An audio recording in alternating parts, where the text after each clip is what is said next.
All right, let's jump right in. Today, we're going to pull apart one of the most brilliant and frankly shocking communication strategies you'll find anywhere in ancient literature.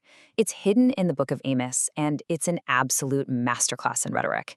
He sets this perfect trap for his audience, and once you see how he does it, the whole book just opens up. So, the book of Amos kicks off with this image of God, not as a gentle shepherd, but as a roaring lion. And this quote from Annie Dillard, it just nails the feeling, doesn't it?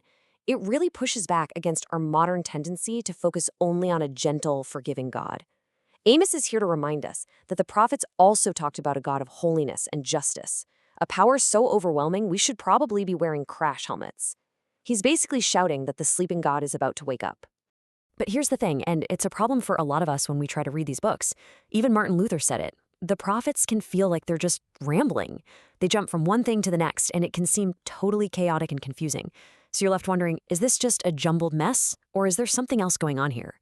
That's the mystery we're about to solve. And the answer is, oh yeah, there is absolutely a hidden order. The book of Amos actually has an incredibly deliberate and powerful structure. It's not a random collection of thoughts, it's a carefully crafted argument. And once you see the framework, everything just clicks into place. So here's the basic roadmap for the book. It's really in three main parts. First, you get this series of judgments against all the nations surrounding Israel. Then it zooms in for a much longer, more detailed judgment on Israel itself. And finally, it wraps up with 5 symbolic visions. Now, for our purposes, we're really going to zero in on that first part, that incredible opening in chapters 1 and 2. Yeah, this first section is what one scholar called a perfect rhetorical trap. I love that. So picture this. Amos, he's a prophet from the south, from Judah, and he travels up to the northern kingdom of Israel with this message. He knows his audience is pretty smug and self-satisfied, so he uses this amazing technique to get them to listen. He basically cooks their goose without them ever realizing the heat is on. Just imagine the scene, right? Amos gets up to speak, and the crowd in Israel, they're leaning in. They're all ears. They're about to hear a prophet from God condemn all their enemies. This is exactly the kind of sermon they want to hear. They're thinking, all right, let's hear it. And where does he start? Damascus, the capital of Syria, up to the northeast. Now, these guys were a major, long-standing rival to Israel. So hearing them get called out first, oh, the crowd would have been eating it up. Nods, cheers, the whole thing. Okay, next up.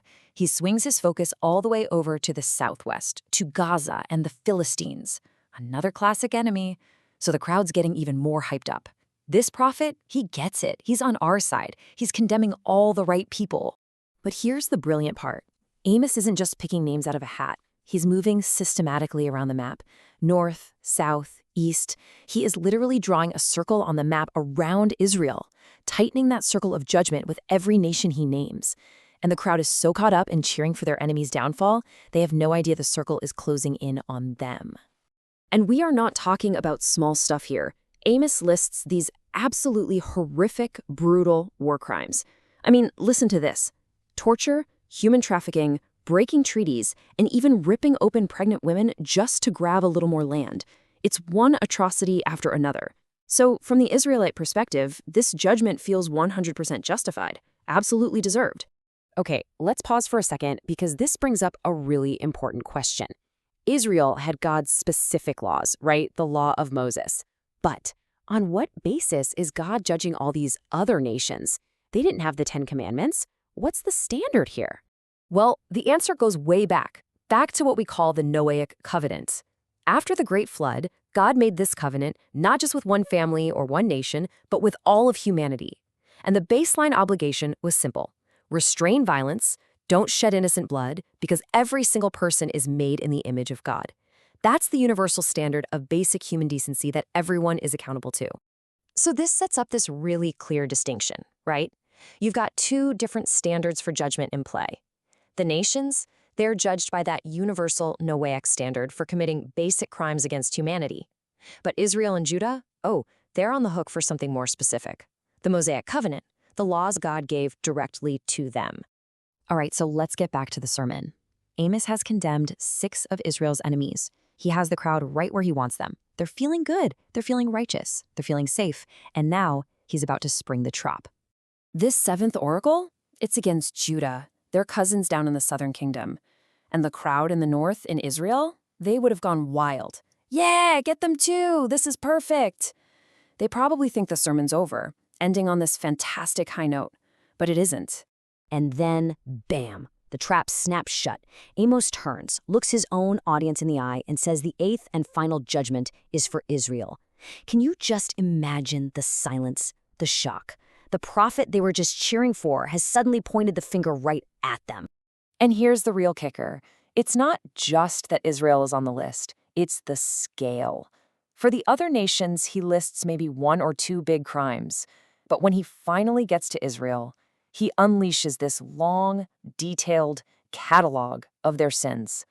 This wasn't an afterthought. This was the whole point of the sermon. And look at the kind of sins. It's not about war crimes against outsiders. It's about how they're treating their own people. It's all about deep social injustice, economic exploitation, perverting the justice system, and corrupt worship. These are direct, flagrant violations of the very law God gave them. The final lesson here is so powerful. Israel thought that being God's chosen people gave them some kind of a get-out-of-jail-free card. But Amos just flips that completely on its head. He shows them that their special status didn't mean exemption, it actually meant a higher level of accountability. Because they knew God's law, they were judged even more strictly for breaking it. The sheer genius of Amos's strategy was getting his audience to passionately agree with the principle of justice before they realized that same principle condemned them. And, it leaves us with a pretty pointed question today, doesn't it?